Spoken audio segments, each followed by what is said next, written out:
my precision is hitting, yup. Greatness is a decision, my precision is hitting, yup. I struggle on the grind, but all they see is the last touch. I struggle on the grind, but all they see is the last touch. Greatness is a decision, my precision is hitting, yup. Yeah, first and foremost, man, I want to say thank you for your time. I know you're busy, and I just appreciate it, man. We're a growing platform, trying to do what we can to motivate people and just really display stories of greatness, man. I think oftentimes when we look at celebrities like yourself, you only see kind of like the glitz, the glam. You see the songs, you see all the great stuff, but man, they don't know about those sleepless nights. They don't know about the stuff that goes on behind the scenes. So we like to on this show, I like to touch up on the achievements as well as talk about some of the things that kind of just just made you stronger along the way, more resilient along the way. As I said, I'm Des the Reason, longtime fan of Bone Thugs and Harmony, man. I'm when I tell you my first tape I ever bought was East 1999 in elementary school. Okay. And I'm sure you hear that a lot. We go back. Yeah, for sure, man. And I mean, creeping on the come up, all that, man. Like, and at that time in the 90s, man, I know I was gonna say I can't even explain to you, but to some people who didn't feel what it felt like to be in Ohio during that time, 'cause I'm from Canton. Mm-hmm. Okay. Yeah, so, bro, like as a young boy, all the cars that was driving around was Bone. I mean, that was, bro, it was like the neighborhood thing, man. Like everybody was bumping Bone. You know what I'm saying? Like when you got together, you bump Bone. I mean, we still do. We still do. I was just bumping Bone in the gym last night, man. I mean, I'm forever a Bone Thugs and Harmony fan. I tell people all the time, my favorite rap group in the world, still to this day, is Bone Thugs and Harmony. I put y'all against anybody, Yeah. But welcome to Boss Code TV, ladies and gentlemen. Yeah, we have Layzie Bone, L Burner. Yeah, man. So I always like to allow the guests to introduce themselves as well. So go ahead and introduce yourself. Well, after that introduction right there, it pretty much summed it up, but I appreciate that. Thanks for having me over here at Boss Code Media, man. I'm Layzie Bone, aka L Burner. You know what I mean? From Bone Thugs and Harmony, Mighty Mo Thugs. You know what I'm saying? The whole Mo Thug family, Cleveland, Ohio. You know what I'm saying? Like you said, I've been doing it for about to celebrate 30 years now in this business. Wow. You know what I'm saying? So yeah, man, I'm Layzie Bone, man. The infamous Bone Thugs and Harmony, man. It can't stop, often try to duplicate, but they never could, you know what I mean? Absolutely. So we are the originals, you know what I mean? That fast flow with the harmony, you know what I'm saying? That's where I come from, the old school of Ohio, with the Ohio players, music in the background, with my mama growing up, you know what I'm saying? So yeah. the harmonies come from like Motown, you know what I mean? That whole Midwest singing thing, you know what I mean? And then the flows, just over the years, me and my brothers challenging each other, brought the best out of us. So, L Burner, baby. No doubt, no doubt. One thing I can say, man, and it's still to this day, man, and I'm not saying this because I'm biased. I promise I'm not saying this because I've always been a fan, but I've never heard a unique sound like what y'all bring to the table. Right. Well, I mean, it's just it really is just incredible, man. The way y'all would figure how would a studio session happen, man? Because it would be so perfect, like, y'all be snapping fingers, somebody start harmonizing, somebody else come in and do. How would that happen? I mean, that's just how it happened. Like, it could start with a snap of the finger. You know what I'm saying? It could start with somebody humming a tune. You know what I'm saying? It could any little thing can get the song started. You know what I mean? Like you said, snap fingers. It's like consider Bone Thugs and Harmony like a band, but a human band. You know what I mean? Like somebody pick up the drumsticks and hit the drums, then somebody pick up the sax and you know, blow that tune on the sax, you know what I'm saying? And then now somebody on the keyboards and all these melodies start coming together, you know what I'm saying? So that's what ball is like. We're together, our instrument is one. So that 5-man hand, that 5 right there coming together, the ball that fists up, you know what I mean? That becomes one instrument. And that's why people can't duplicate Bone, because those 5 sounds are uniquely woven together through God. You feel me? Right, that's real. That's real. What I always heard, man, was y'all knew who, like you said, you use your voice as instruments because they are, and y'all knew exactly who should come in and when. You know what I mean? You knew when Crazy Bones' deep voice should come in and be the closer. And one thing I like about you specifically, you always come in and add that energy. You know what I mean? That energy that the track needs. Like it might be going this way a little bit, and you come in and spark it right back up. You know, Yeah. perfect example was first of the month. When you come in, it's electric. You know Right. what I mean? Everybody's verse is dope. Everybody's voice verse is electric. But what I'm meaning is y'all the timing y'all have for each presentation was incredible, man. You Yeah, know, we mastered that kind of early in the game, because we've been together since we was in junior high, you know, early 80s, you know what I'm right. saying? So we've been together all that time. So it's like all those, man, it's just like we know when Cray need to sing. We know when Busy need to hit a high voice. And me, I always been the hype man. You know what I'm saying? Right. Me and Wish more the hype man. Uh Flesh more of a melody. You know what I'm saying? So Right. me and Wish I hype the song up or hype the show up. You know what I'm saying? So we Right. know the parts, man. We play our roles. You know what I'm No saying? doubt, man. That was actually one thing that surprised me when I first ever seen y'all live. Uh, I was kind of blown away how you captivated the crowd. Like you said, everybody had their role. Like I didn't, because you don't know who's the really aggressor in the mic until you go see the show. But I don't Right. know why it took me by surprise. But I was like, whoa, this cat is the one. He's the one to get everybody in tune. Yeah, because I'm the little dude, you know, I'm the little dude in the Yeah, group. yeah, When they see that energy coming from me, it'll probably be like, whoa, you know what I mean? But yeah, exactly. but that's my job, you know what I mean? I suppose to come out there and get them going, you know, so my brothers can do their thing.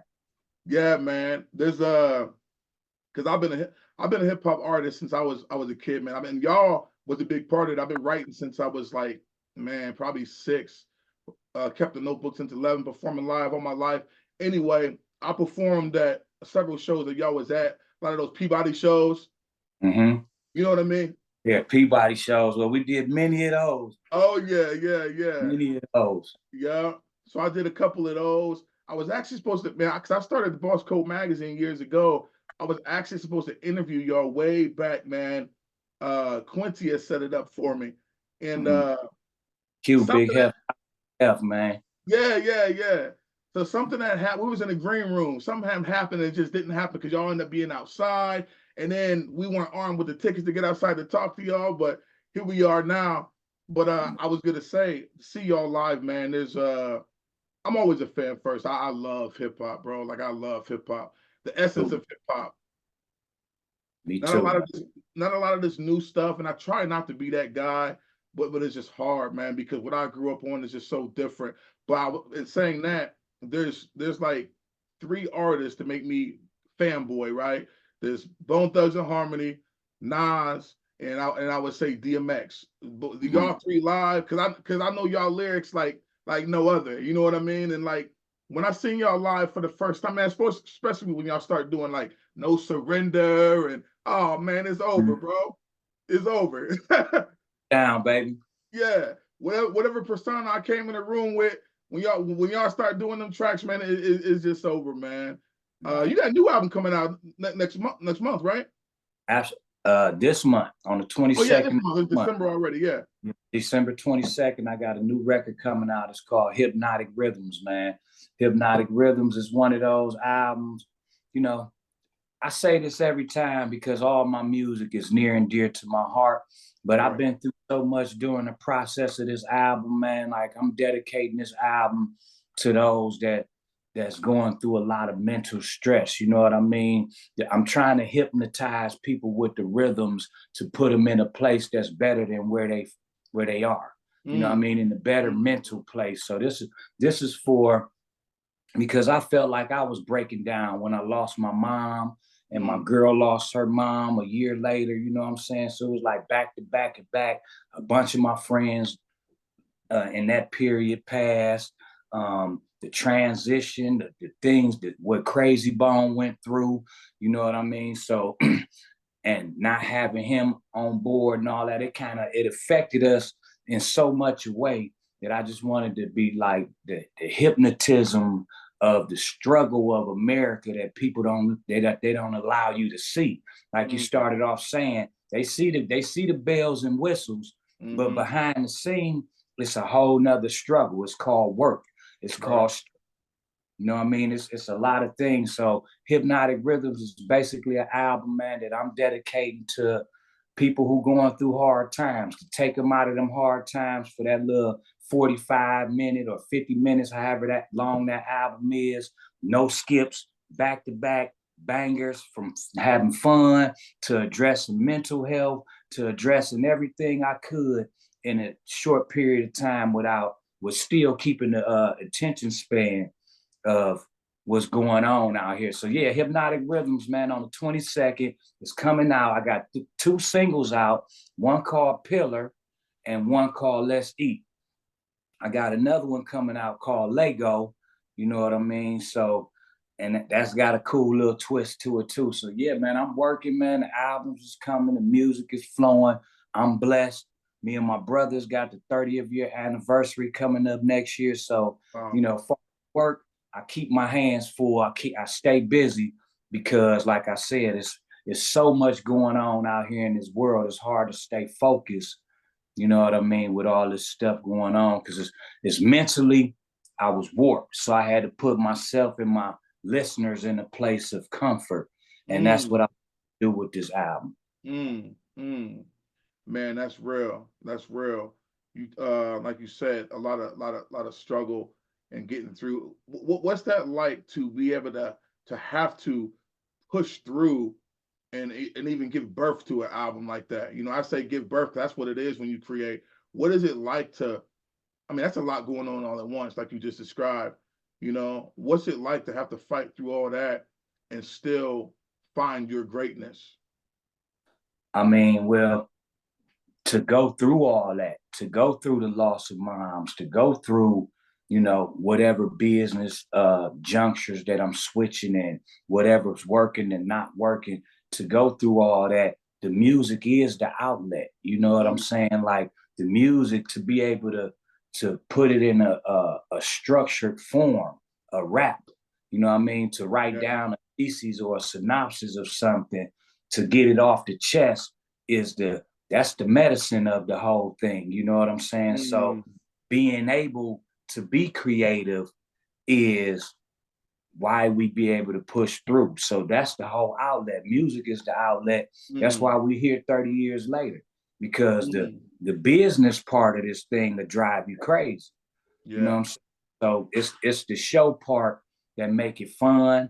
And stage is my favorite part of this whole thing. Well, the studio and the stage, but the stage more so because you get to show off and you can feel the energy of your peers. You know what I'm saying? Yeah. Yeah, that's dope, man. I like how you said. So basically, you know, pushing to find your greatness during those times. Your greatness actually is the medicine. Basically, what you're saying, like that thing that you're pushing to do is what basically heals you in the process. Absolutely. There it is. Yeah, I like that, man, because like I said, on this platform, we focus on the path to greatness and what's that like. You know, I'm glad that you're saying that right there, because that makes a lot of sense. That, you know, basically stick to what you've been doing, you know, because that's the healing process. Right. You know, I like stick to that. what you're doing and also grow with it too. You know what I'm saying? Like a lot of people want us to come out with another Mo Murder. That Yeah. ain't gonna, you know what I mean? Like I ain't 18 no more. I'm not 17. I ain't, you know what I mean? I might still carry, but if I'm carrying, it's legal, and I'm not in the same place that I was back then. You know what I mean? So the stories get more mature, the messages become more clearer. You know what I'm saying? And the fun is just more pure. You know what I'm saying? It's like it's because it's Exactly. all art. Yeah, I respect that and understand what you're saying, because you'll see some artists go under because they can't grow. You Right. know, they try to still talk about the same, like you said, the same thing they were talking about when they're out in the streets, and everybody knows they're well removed from the streets. You know what I Right. mean? I think it's a nice balance to, uh, talk about those memories and what you see and what you've seen, but the growth is definitely necessary, man. And me as a fan, I love to hear growth in artists and see where they are now. And I love that y'all keep putting out music. I love that you got music coming out. I love that Nas keep putting out music. I love, because back in the day they tried to play hip hop like it was a young man's game. Like we can't be like the rock stars or anybody else. Preach on it. Yeah, man, and it's crazy to me, man. But I see that dying. That's becoming less and less of a thing, because a lot of these guys, some of these cats ain't even getting on till they 40. Right. You know what I I mean, mean? hip hop is 50 years old. We're celebrating 50 years of hip hop now. And it's really, really just getting started. So that whole 50 years was an infant stage of hip hop. You know Mm. what I'm saying? So it's like hip hop, man, for me is and how could I say it? Sorry, I got a little distracted right Oh, you're there. good, man. Where was we at? Hit me back. You said hip hop is in the infant stage. Oh yeah. Because I was saying like, okay, like 50 years of hip hop. I've been on almost 30, right? So, That's wow. You've been in the 30 or the 50. That's crazy. 30 of the 50 of them. So it's like, man, like the evolution of hip hop is really just beginning to me. You know what I'm saying? So, you always gonna have your great music, you always gonna have your wannabes, you always gonna have people trying to become great at this. So it's like the stages of hip hop. People don't understand. I kind of got lost in the thought we had, but you hit a great point. I'm gonna get back to that. I'm gonna find where I was because It's okay. I wanted to make a point on that, but I kind of lost where I was. Yeah, Turn it's my okay. Because I used to have people tell me like, "Oh yeah, you don't see no whatever year old rappers," and in my mind, I was like, "You don't understand, rap ain't that old yet." Right. You That's what know? that's where we was at. I'm sorry. So I was saying like, the age of hip hop, like it's not a sport. It's a thinking man's game. You know what I'm saying? So your brain don't need to, you need to read, you need to keep your brain Mm, in exercise and things like as far as learning and having your topics and things you want to speak on. But like it's not basketball, it's not football where they call you old at 30 years old. So I right. had that problem with the younger generation for calling me old because I still look good. I still feel good. I still can dunk a basketball at 49 years old. You know what I'm saying? Like so it's just like hip hop music, period, is forever. You can look at the Rolling Stones. You know what I'm saying? You can look at some of these rock groups that's still rocking right now. They 70 years old, 70 years old. doing 100 million a year in shows and things like that. So music, we need to erase that whole situation, that whole thing about rappers is old and all. It's not the case. Look at Rock the Bells. Came back and did a dope ass tour. We was on Yeah. tour with LL Cool J. LL Cool J older than me, around here rocking. You know what I'm saying? Like Yeah. all the MCs that didn't get their shine in the 80s, it's now coming back to where Mm, now that corporate bread is being got by the older generations and is working because we professional. We right. are invented, so we professional. Plus, we can rap. Plus, we still look good, and you know what I mean. Wow, as opposed to a younger audience killing each other all the time All the time. Or themselves. or themselves. You know what I'm Yeah. saying? Yeah, so it's like, yeah, hip hop don't age, in my opinion. That's what I wanted to say. Man, it's so true, man. Because I remember being young, and I thought I had to get on early. Because back then they did like artist development and things like that. But now, bro, like, it's in a state of independence right now. Like, basically, from what I understand, the industry want to see you already got your crowd, and basically they just buy your crowd from you. You That know, I, and that's one thing artists don't understand. Like when you sign those deals, you're selling your crowd, and then yeah. whatever they want you to sell to your crowd, that's what they're gonna sell. Whether they want you to put you in this commercial, this movie, you gonna sell whatever to your crowd now. It You took know, me 25 years to get my crowd back, man. man, To own that crowd. Now with the ability of like, look how we communicating right now. We right, I didn't, I had my manager reach out to you, but I didn't have a record company because I am the company. You right. know? That's real. And I believe I strongly believe that record labels wanted those young artists so that they could manipulate us with the money. You know what I mean? Mm-hmm. I signed somebody who's older and who understand money and understand business, and you can't manipulate them. You know what I mean? Mm-hmm. So that's why I believe Man. that companies play that, or you got to after this age, we don't want you because they wasn't Mm. able to pickpocket you. They wasn't able to feed you. They couldn't dangle the carrot in my over my head when I was 29 like they could when I was 19. Man, that's so real, man. Cause I mean, just imagine like uh uh the decisions that a 30-year-old Tupac would have made. Ooh, I know, You know what I mean? man. And he was only 25. And just think if somebody would have calmed him down, or hip hop had a coalition the way NBA have, they have they team, they players associations and things like that. That's what hip hop need. Because if we would have been more mature as hip hop, then we would have set Pac down. Like, whoa, slow down, my nigga. Like Right.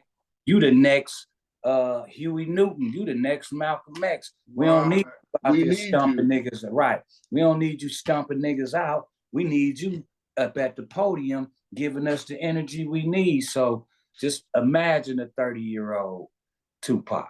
Man, I And I get tired of hip hop. And I'm gonna say bigger than hip hop, man, the world missing out on those that could have been, should have been way more instrumental. I'll give you Nipsey Hussle for example. Like that's my I was a, yeah, man, I was a big, so growing up in hip hop, man, I had lost the eye for hip hop. I started listening to a lot of classic rock because hip hop had lost its poetry. When I listened to Bone, Nas, DMX, all the people from that was poetry. It was poetry. Now it's just like all this crazy stuff. Anyway, Nipsey was like a breath of fresh air to me because and it wasn't necessarily the music. It was the energy. You know what I mean? That the energy that he had found and he was harnessing. And I'm so tired. I'm so tired of us being robbed of that energy. Whether we're robbed because somebody was killed, whether we're robbed because the industry screws them, whether we're robbed because they get bad breaks, whatever the case may be, we get robbed of our energy. And things are made so trendy now that people don't even realize what they're missing out on because they're following the trends instead of following what we need. You know, right. in the 90s, I could have lived off of lines that y'all was saying, that X was saying, that Nas was saying, that Jay was saying, whoever was saying. Like, it was wisdom in those bars. It wasn't just like pills, pills, pills, Molly pills. So yeah, so it's like these days is more materialistic driven. You know what I mean? A rapper, you'll learn all the brands and all the material, all the new cars. You'll learn about that way before you learn what's really going on in the man's heart or in the man's street. Because if you Mm, think about hip hop, see, I'm a real hip hop baby. I was born in 1974. You no know what I'm doubt. saying? So by 1983, I'm 9 years old, 10 years old. I'm writing my own raps down. I'm taking Rap MC raps and trying to figure out their formula. You know what I'm saying? Like, so I understand hip hop. So when they said, so rap went from a conscious level to these are the breaks. Break it up, break it up, break it up, broken glass everywhere. People pissing in the halls like they just don't care. That was about the struggle of the inner city. So Right. we went from the struggle of the inner city to having all this money to watering the message down. That song was called The Message. Right. Message down to talking about what we got. You know what I'm saying? It's cool. You know, we like to bling. We love this shit. Yeah. It's what we like. This hip hop. But at the same time, it got to be a message in the music for it to be hip hop to me. Right. Right. And that's my problem now because, like you said, message it has to be a message in the music for it to be hip hop. And we've lost. I mean, don't get me wrong. There's a lot of artists out there still doing it. They just don't get or a great party. Not to cut you off, yeah. but or a great party. Yeah. Because I'm okay with party music too. It definitely has its place, you know. But it's the destructive music that gets me, like the self-harm, you know, because a lot of these cats, they're not even coming from like the urban community anymore. And this isn't even a white black thing in general. They're not even coming from harsh terrain, and they're talking about it, and then they're injecting this. Because in the 90s, I never heard no rapper talk about snorting, doing pills, none of that stuff, man. That didn't happen to me. I didn't start hearing that till like early 2000, man. And people start talking about ecstasy and then Molly and all this stuff, but all that stuff was never on wax. I never heard that stuff in the 90s. You heard about cats smoking and drinking. You know what I mean? And smoking and we fell into that thing because we made a song called, but that was like you said, it was after 2000. We had a song, Ecstasy, you know what I mean? But like I do remember that. Yeah.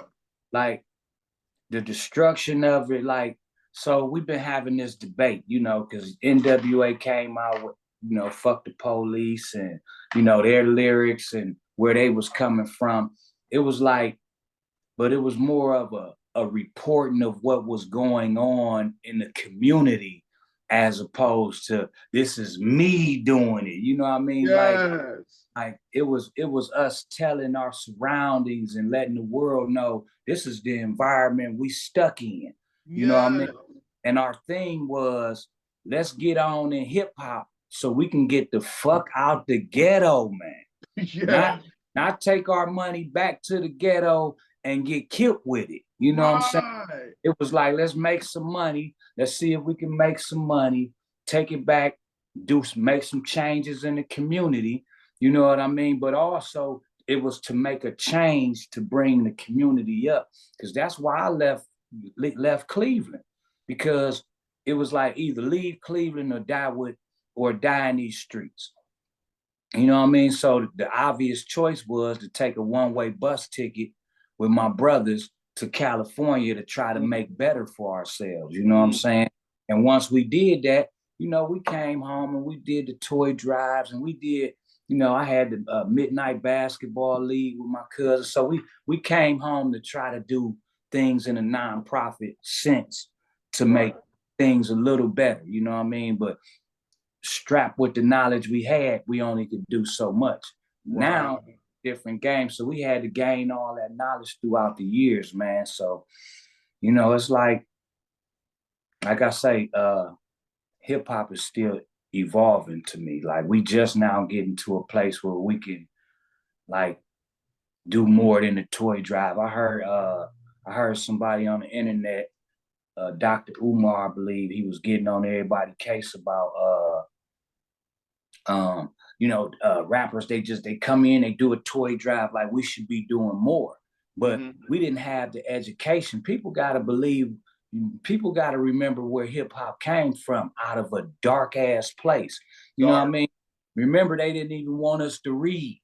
Remember, they want us to have books, man. Like so us gaining this knowledge, it was being spoon fed to us. So when people criticize hip hop about what we're not doing, I like to look at what we have accomplished. You know what I'm saying? Because we came a long way, and now that we're more equipped, now we can build the schools. Now we can do certain things for our community. You know what I'm saying? But there's so many critics out here, you know what I mean? And likes of who I was just saying, like everybody criticizing everybody as opposed to keeping it positive and making this thing grow. So now it's like, oh, it's 50 years of hip hop. Rappers should have did better. We should have did more. But no, but what about the misappropriation of our music when the 90s artists wasn't getting paid but 12 cents off a dollar? Crazy. You know, because we was getting stone cold robbed. We kicked, my generation kicked the door in, you know, the Jay Princes and the Master P's and the Eazy-E's and the Russell Simmons and Lyor Cohen's and all them guys kicked the door in for us to really see that own our material, you know, own, you know, masters, ownership of masters. Like we knew none of that when we came in the door. So, you know what I mean? I just want to commend hip hop for where we been, because I see a lot of criticism about what we ain't doing, but I see it growing. Because like I said, I'm a real hip hop baby, for real. Right. And I appreciate everything you said, man. A few points I want to make. You said a lot of good stuff there. First thing I want to say is it's always easier to be a critic than it is to be somebody out there doing something. It's way easier to sit back and say, oh, this person need to be doing this person need to be doing this. Because my thing is, you don't have to be in the industry to make a way for hip hop. Right. I mean, that same person criticizing could be paving the way. That same person criticizing could throw a conference and say, hey, fellas, let's do something big. I'm not here to criticize you, but I got an idea. Right. And that's my, yeah, absolutely. Like, where's the ideas at, man? Just, run them. Yeah. Everybody wants to tell you what you should do with your money, what you should do with your platform, what you. Right. I get it, man. It's ridiculous, man. But yeah, another point. You said you were giving your report, and that's exactly what I was thinking last night when I was just, you know, I was in the gym. I'm always listening to Bone, man. So I put on some East 99 and, you know, whatever, some more stuff. And I was thinking, like, man, this was like the perfect, because especially if you live in Ohio, it was a perfect report of what was going on at that time, man. Because, I mean, you know, Canton and Cleveland only a hop and skip away. So the stuff y'all was saying, the Wild Irish, the Black and Mild, the all, you know what I mean? Like that lifestyle. And yeah. So all that stuff was right there. And I think that's why Ohio loved it so much, man, because it was so relatable. And I related to the title of what you said, reminded me of the title of the Capone Noriega album, War Report. Mm-hmm. You know, and I felt like that's what y'all were doing. You were giving your war report. Yeah. You know, and y'all was breaking it down in detail, the streets that you're on, what you've seen. I mean, you don't see that type of vision anymore. Like my English teacher in college used to say, show don't tell. Say little words and describe what you seen. Y'all did that to the T, man. Like it's wild. So, yeah, I appreciate what y'all brought to the table, continue to bring to the table. And congratulations on the street. What did that feel like, man? Oh man, East 99. You know, we came out rap. When we left Cleveland, we left 99th and St. Clair, and we told everybody we was gonna fight Eazy-E. You know what I mean? And just to have that moment, man, just like, you know, our main goal is the Rock and Roll Hall of Fame. You know what I'm saying? Mm-hmm. But to have that street, to say Bone Thugs and Harmony originated from this little block right here and made something out of nothing. You know what I mean, man? It really felt like we made it all over again, to tell the honest to God truth. Right. I mean, it felt like Thuggish Ruggish Bone came out on the radio all over again when they revealed that sign, like bam. And to have our picture on that thing, and everybody starts stealing them signs. Like, I'm like, I know it wasn't no malice, man. It was probably a little 12, 13, 14-year-old fan climbed up there, went and got that thing and stapled it to his wall. You know what I'm saying? For sure. That's what I would have did. Oh yeah. You know, like, yeah, man, that was amazing right there. Like, that was one of those moments, you know what I mean? That's a highlight for Bone Thugs and Harmony's career. You know, most definitely like one of the best times. Like, almost as fun as bringing Eazy-E to 99 ourselves. You know what I'm saying? How crazy was that? Man, you should have seen St. Clair back in 1994. St. Clair was jumping. I'm talking about, man, Eazy-E got out the car and he wasn't like he had his security or nothing. Eazy-E was on the block with us, man. Yeah. I'm saying, so it was like back then, and I used to look at E like, damn, this Easy motherfucking E. You know what I'm saying? I couldn't believe I'm from St. Clair, I'm from Ohio. To see somebody that you see on TV like every day you wake up, that's crazy. Right. You know what I'm saying? So, man, that boy Eazy-E came. He showed the hood love. He made his own friends in our hood. You know what I'm saying? So it was like he was a real one, man. Was that before or after East 99 was out?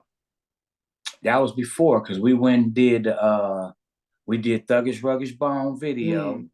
And then we went back and did For the Love of Money video too. So, but those were on Creeping on the Come Up album. Yeah. By the time we released East 1999 Eternal, E had passed away. We was only physically with E for like 14 months. Wow, I didn't realize it was that quick. Yeah, he pushed his album back. He was finna put his album out. We came in and we got out there in November. We was homeless from November to January. January, we got with Eazy-E. We went to the studio from January to March. We did the whole Creeping on the Come Up and half of Eternal. So Eazy-E was like, you know what? I'm gonna hold my album. I'm gonna put out y'all shit. Had he not did that, y'all would have never heard of us. Wow. Man, that's God right there, bro. Man, he pushed his album back, and then God forbid, like 10 months later, he was gone, man. And that was a strange time right there. Man, one thing I caught on because I think walking your path to greatness starts right here. And y'all said we going to find Eazy-E. Yeah. Bro, and it's so crazy. Y'all said that, got in a one-way bus ride, had no plan. You had some idea, but no real solid plan. Right. He came back and brought him back to the city. Bro, that's crazy. Mind blowing, boy. We blew the hood mind. I'm trying to tell you, it was like yesterday, man. Yeah, but we went out there, man. But even back then, though, you know, being into the Bible and things like that, because I always read a lot. You know, I had read a book by James Allen called As a Man Thinketh. And that was my mindset. So, and the saying goes, and it says it's in the Bible too. So as a man thinketh, so shall he receive. So, of course, I was breathing it into the existence on purpose. You know what I mean? He was the underdog. Dr. Dre and them had just came out, and then and they was dogging E, but we like, man, we want to be with Eazy-E because he had just came out with BG Knockout and Drayster, and they had that, well, it's the knockout definition, original baby gangster. Yeah, that real motherfucking G's.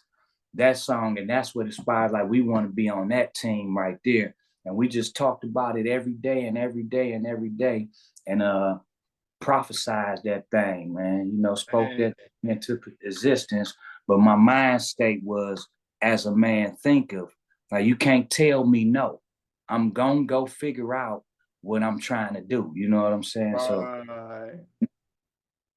and I can attest that to all the success we've had, because we'll say, okay, this is what we want to do, and we don't stop till it's done.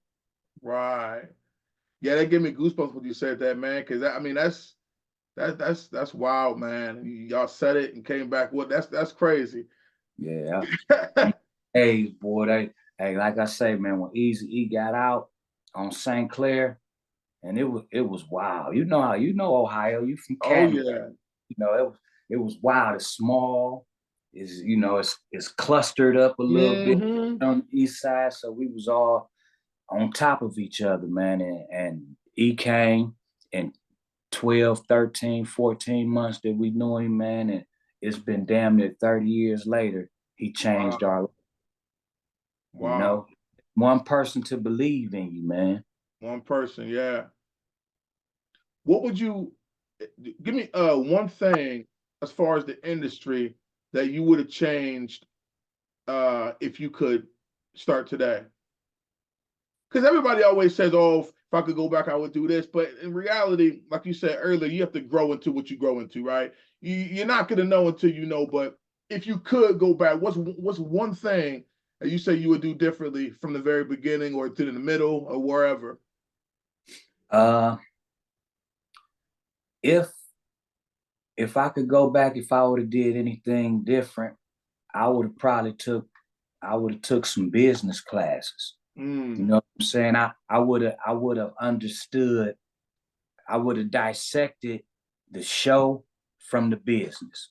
You know mm, what I'm saying? Because the show is one thing, that's all your creative vibe and all that, but then your business is your money. right. You know what I'm saying? So I would have took my time to learn more of the business, but I learned it as I went. You know what I mean? It was a crash course 101, uh hip hop 101 crash course. Get a bad contract, learn how to fix that, get another bad contract, fix that, renegotiate. You know what I mean? So I would have just took my time, and I wish the industry gave you a manual.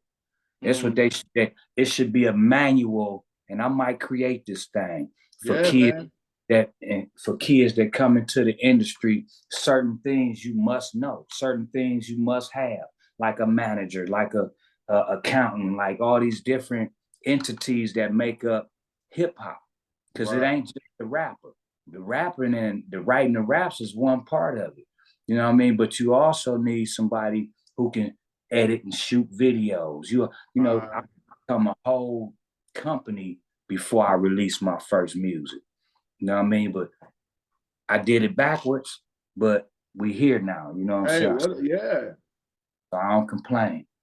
Yeah, I get that, man. Because I often think about like just in general, like, man, if I had the stuff I had years ago, this would have happened, this would have happened. But in reality, I didn't have it years ago, and we have access to more resources and stuff now. But I always kind of get trapped in that mind state, like, man, if I would have had this platform years ago, if I would have did this years ago, if I would have did that years ago. Now, in reality, there are some things that I would have changed years ago. My thing probably would be to spend less time with the crowd, less time with people sitting around doing nothing. People sitting, you know what I mean? People sitting around drinking, whatever, Yeah. whatever. But yeah, man, you grow into your greatness, and now here you are. Yeah. I would have definitely laid off the alcohol too. Like, you know what I mean? Like the distractions. I would Right, have avoided those distractions that seem like a party. That's a good way right. too. But yeah, man, I mean, it is what it is though. You know what I'm Yeah, saying? yeah. You know what I mean? Because I used to sit back and be like, as a kid, like, man, I wish I would have had a mentor. Like sometimes I sit back and be like, I look at different people and what they achieved in this business. Like, man, if my mentor wouldn't have died, you know what I mean? Like we'd be this much higher up the ladder. You know what Right. I mean?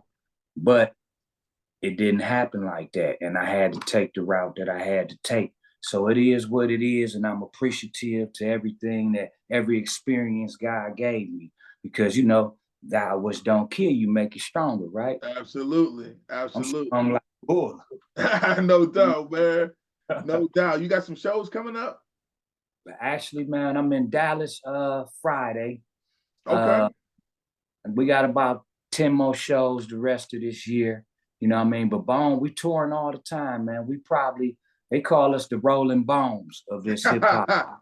I like You it. know, yeah, because we probably do more shows because touring became our bread and butter after all the ups and downs that we had to go through, the breakups and Bone, and the fallouts with Ruthless and things like that. So touring became, and merchandising and things like that, the business aspect became our bread and butter. So we probably average more shows. We'll probably be in a city near you more than any of your average rappers.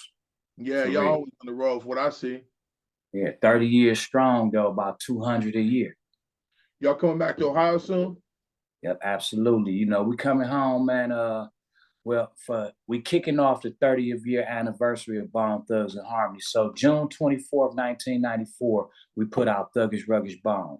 So June 24th, we plan on, well, it's a 3-part thing. You know what I mean? We got the tour coming up. We got another, hopefully we drop this double disc that nobody never heard.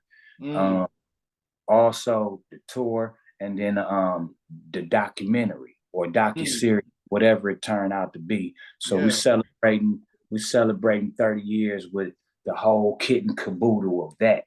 And so that's why we all have a solo season right now. Flesh got an album out. Layzie Bone got a new album out. Crazy Bone released some earlier this year, the fixed tape, or he stay releasing music, man. Crazy Bone is a machine.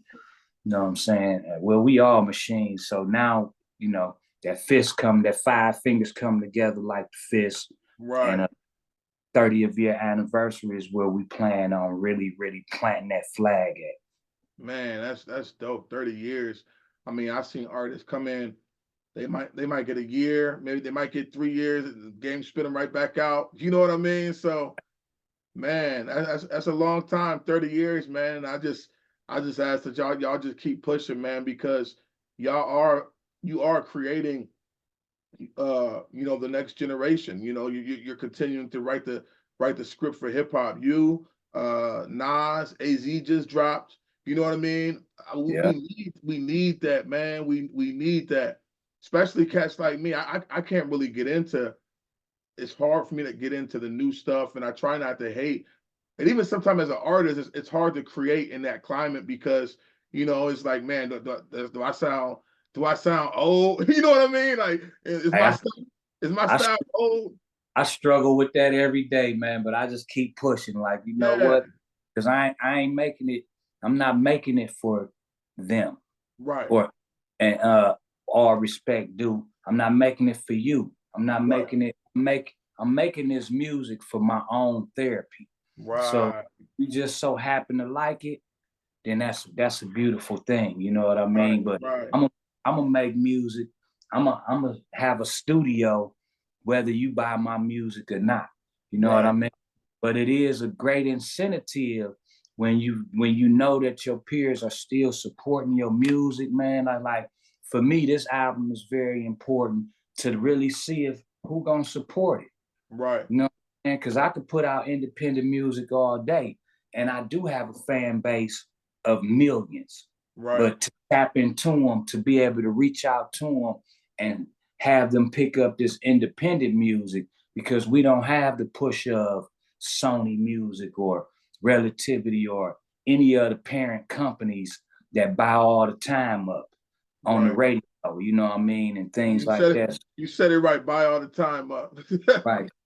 So we go this route now. Thank God give us this route to where I can sit down with Boss Code Media and express how I really feel and get directly to my fans. You know what I mean? Right.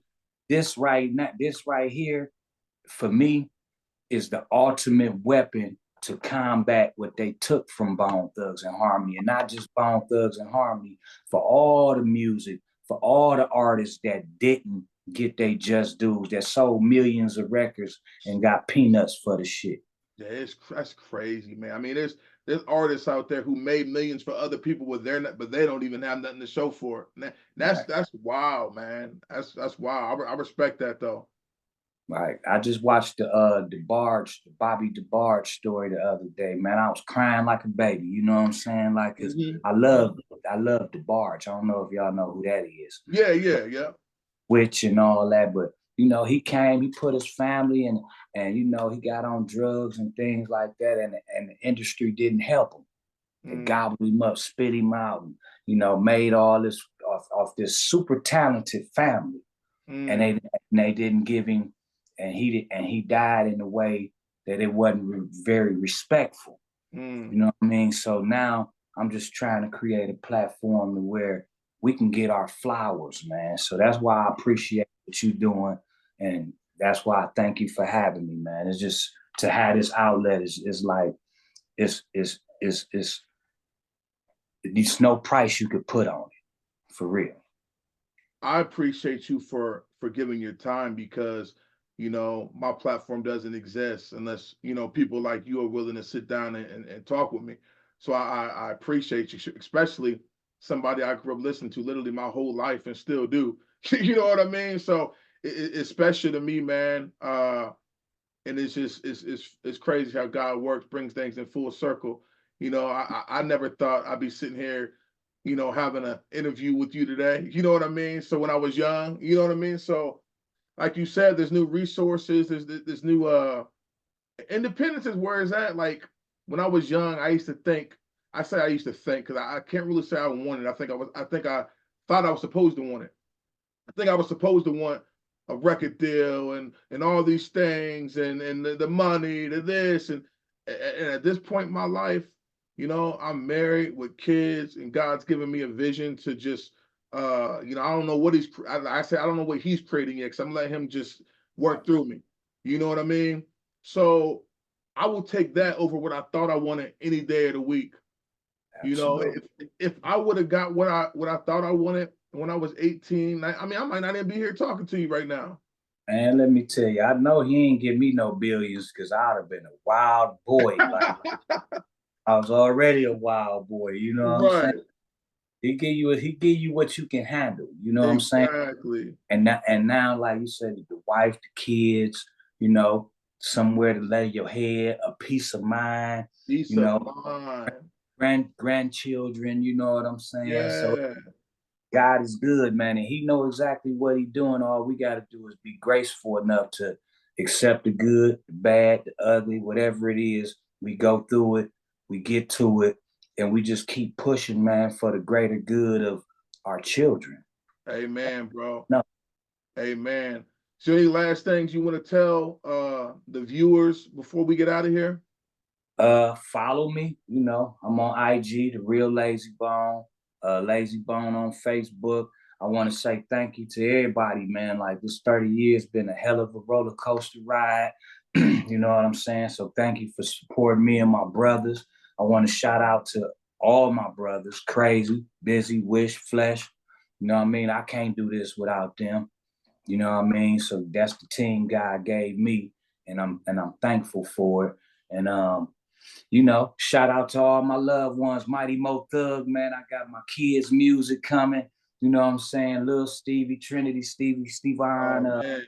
man, my nephew Rocky, man, my brother Sloan, man. I got Ken Dog from Mo Thug, got new music, my little brother Studies. This is a whole family affair I'm doing. You know Man, what that's I mean? heavy.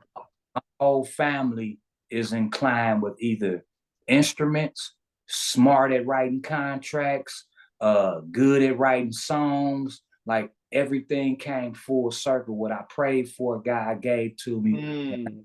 and it's in house. So Harmony House Entertainment. My last name is House. You know what I'm saying? So my whole conglomerate is made up of harmony in my house now. You know what Mm. I'm saying? That's And dope, then man. then we got a few things going on. Me and my brother got this house sauce, a little hot sauce thing we just put together. What?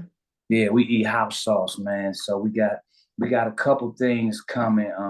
A podcast coming called Nice. Stories with all of us. You said it's called Um, what? Thug Stories. Oh, okay, okay. Yeah, we're gonna sit back and tell y'all some wild, wild stories, Oh, man. that's dope.